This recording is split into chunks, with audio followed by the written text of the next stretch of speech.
Forget the relentless grind. Yeah, you have to. Today on the deep dive, we are cutting straight to the chase on a pretty revolutionary career path. It's the story of a globally successful musician who took a 7-year hiatus. 7 years. And then, and this is the crazy part, he made more money in 2 sold-out nights than he did on all his previous tours, combined. And that's really the core of what we're unpacking. Our stack of sources, it's mostly this one incredible in-depth interview with him, is basically a masterclass in achieving, monumental success. We're talking stadium level. Stadium level, exactly. And he did it by actively rejecting what the industry expects.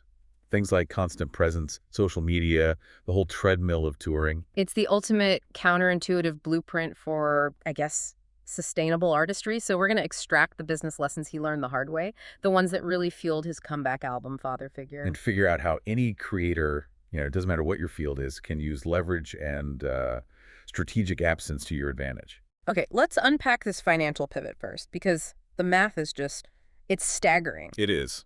Even early in his career, he realized the traditional touring model, the one every young musician is told they must do, it just, quote, didn't make sense. And it wasn't just about the low pay, right? It was the enormous toll, physical, mental, all the logistics versus what he was actually bringing in. Yeah, it's that classic hidden cost problem. Totally. I mean, think about it. Gas, hotels, paying your crew, per diems, equipment breaking down.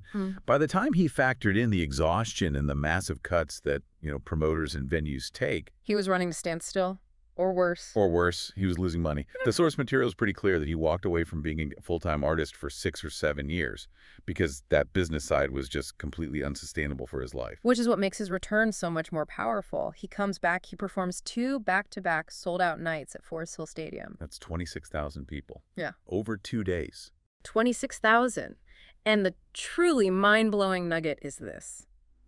He says he made more money in those 2 nights combined than on entire previous tours that went on for months. It wasn't magic, though. That's the key. It was pure business leverage. Right. He'd spent that hiatus really understanding the contracts. He figured out the mechanisms by which, in his words, they're killing you on the backside. So what does that mean exactly? Well, in the old model, the venue takes a huge cut of the ticket price, the promoter gets a percentage, the label often gets a slice of your merch. He realized that by securing the right deal this time, one where he was paid for his proven value and his scarcity. He could cut out all those middleman drains. He cut them out.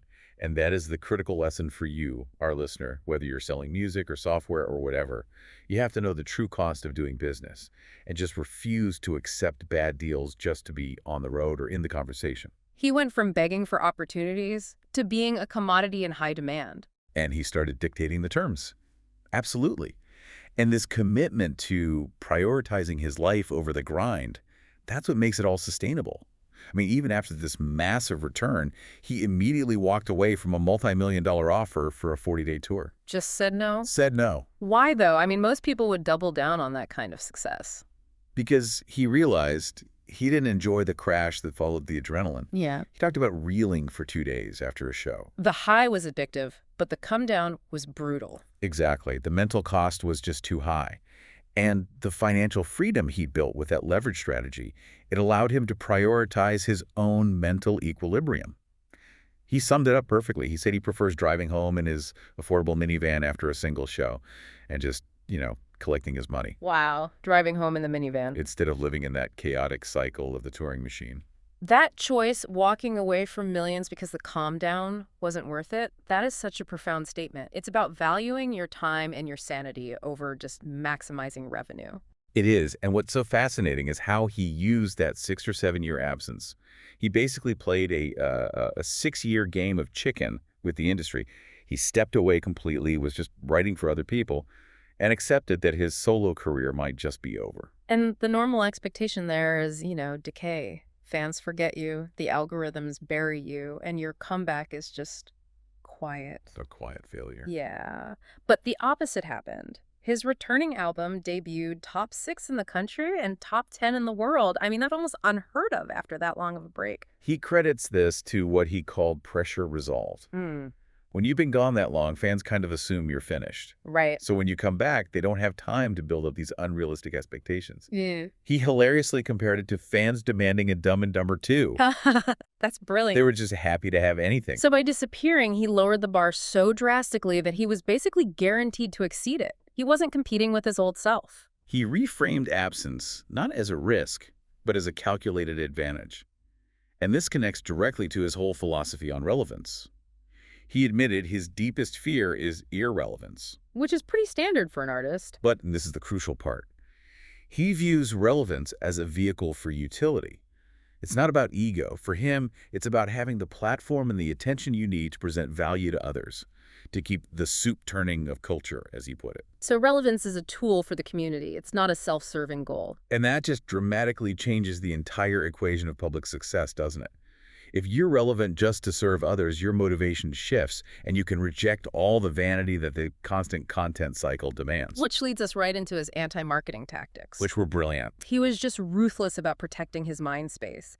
He said that content creation took up too much mental energy, it was causing him to not be present with my family, and it was really impacting his marriage. He hated that idea of constantly thinking, how will my next decision make me look and my brand? So he just pulled the plug. He used a blank Instagram account, literally just a user ID, which was his birthday, 12261990, and he launched all the key info through Windows 98 style internet forum. So old school. So what was the strategy there? I mean, using these archaic, high-friction platforms. It's quality over quantity by making the information scarce and, frankly, kind of difficult to access. You had to look for the forum, you had to know the username. He filtered out all the casual observers. So only the most dedicated, high-value fans got the info first. Exactly. And those dedicated fans became the engine. They became the news heralds. That's what he called them. They took that exclusive information and they spread it across the big platforms like Instagram and Twitter for him. So he basically weaponized their loyalty. He hired the label's marketing function for free, just by using his audience to do the heavy lifting. And at the same time, he protected his own mental health from the toxic feedback loop of algorithms and comment sections. It's a masterclass. And to do all that, to have that level of strategic clarity, you have to have enormous trust in your own instinct. You do. He talked about how hard it is to be an artist when you're selling yourself, because when critics dislike the work, it feels like they're saying, they don't like me. That emotional entanglement is why he argues that instinct is the only guide you can really trust. It's the only thing that has ever led you right. You can't rely on external validation, especially when it's all tied up in commercial results. He talks about relying on taste, which is that, that almost indefinable thing that guides your creative choices. You can't quantify it. And he contrasts those observable metrics, plays, streams, ticket sales, with the really critical hidden metrics. Like how much the work actually changes a listener's life. And that just raises the perpetual tension in any creative field, that push and pull between pure art and commercial utility. Right, the age-old debate. Is Scorsese better than the Avengers? And he argues that debating which one is superior is a young man's game. He calls himself a utility guy, and he realizes there's a necessary place for both. Sometimes the goal is pure art, and sometimes you just need to make something that helps pay the bills. That pragmatism is so refreshing. It's this recognition that to sustain the ability to make pure art, sometimes you have to make commercial work. It's about being working professional, balancing what he calls humanity and vanity. And this balancing act is perfectly captured by his central metaphor for a creative career in mental health, which is the balance board. And the key insight there isn't that you achieve balance. Correct. That's the whole point. Yeah. He says you are never actually in balance. The game is the constant clunky readjusting. You're wiggling every single day. You're wiggling. And that struggle, that disgusting, muddy, in-between grayness, that's the actual work. It's the necessary state for a creator to live with themselves, constantly moving between the pure artistic offering and the commercial realities of a career.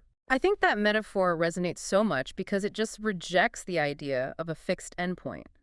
Success isn't this destination where you stop worrying. No, it's just a set of new, more expensive problems that still require that same constant, awkward adjustment. Exactly. And that shift away from chasing external success, for him, was fundamentally driven by fatherhood. Completely. Having children just refined his entire perspective on wealth. He realized that being present for his three sons is the most important job he has, something that echoes further than anything you could ever do in this physical world. He had to step off the track to realize he was chasing a kind of fame and a high that had historically just led to deep unhappiness. Which led to an incredible realization for someone who sells out stadiums, that being average is the greatest thing in my life. That's a powerful statement. It is, and it drove conscious, strategic choices. He and his family choose to live completely under their means. He drives a modest Kia Carnival. He even mentioned the nature sounds option in the car. I love that detail. So he's not constantly chained to the creative wheel just to maintain some expensive lifestyle. Living under your means gives you options, and options give you creative freedom. If you don't need the next multi-million-dollar tour, you can walk away from it. Which preserves your mind and your family life. It's a virtuous cycle. Financial restraint leads to creative autonomy. And this whole shift is what the album Father Figure is built on. It's a tribute to his own father, yes, but its broader mission is an offering to his sons. And a message to struggling men, really. That you are not too damaged to return to your children. You can step up. And he wanted the delivery to be authentic, to be gritty. A Goodfellas experience, as he said, not an after-school special. He wanted the raw, complicated reality of becoming a better father. Acknowledging that being the top dog sometimes is not even what you might want. Which brings us to this broader theme that kind of runs through all the source material, this concept of unteachable lessons. Yeah, these are the big truths. Money won't make you happy. Fame is a prison that are constantly preached in songs, in books, in history, and yet We continually ignore them. we all ignore them. He fully acknowledges he had to learn these lessons the hard way, too. Yeah. He had to experience that painful industry archetype of being the loneliest I've ever been at the absolute height of his career. It took that devastating emotional valley, followed by a strategic absence, to finally understand the truths that were right there in front of him the whole time. The irony is just so rich. He had to achieve peak global success, walk away from it all, and only then, by returning on his own terms, did he find true joy in the dirt and muck of a domestic average life. The whole industry model was trying to feed him the exact opposite message, that constant striving and visibility are mandatory for happiness. So what does this all mean for you, the listener? Well, the path to sustainable, high-level creative work seems to require three non-negotiable pillars. First, a strategic understanding of your business value and the power of leverage. Second, a fierce commitment to your creative instinct and your taste over any metrics. And third, the ruthless prioritization of your mundane life over that constant, energy-sapping chase for external and ultimately empty validation. The creator himself noted that we refuse to learn these monumental life lessons because we secretly believe we're the exception to the rule. We hear the warning about the cost of fame or the emptiness of wealth, but we assume our success will be different somehow. So here's a provocative thought to leave you with, building on his philosophy. If, for a globally successful musician who sells out stadiums, being average is the greatest thing in his life, What essential average activity are you currently sacrificing in your pursuit of success? And what costly, unteachable lesson will you need to learn the hard way before you finally realize its true value?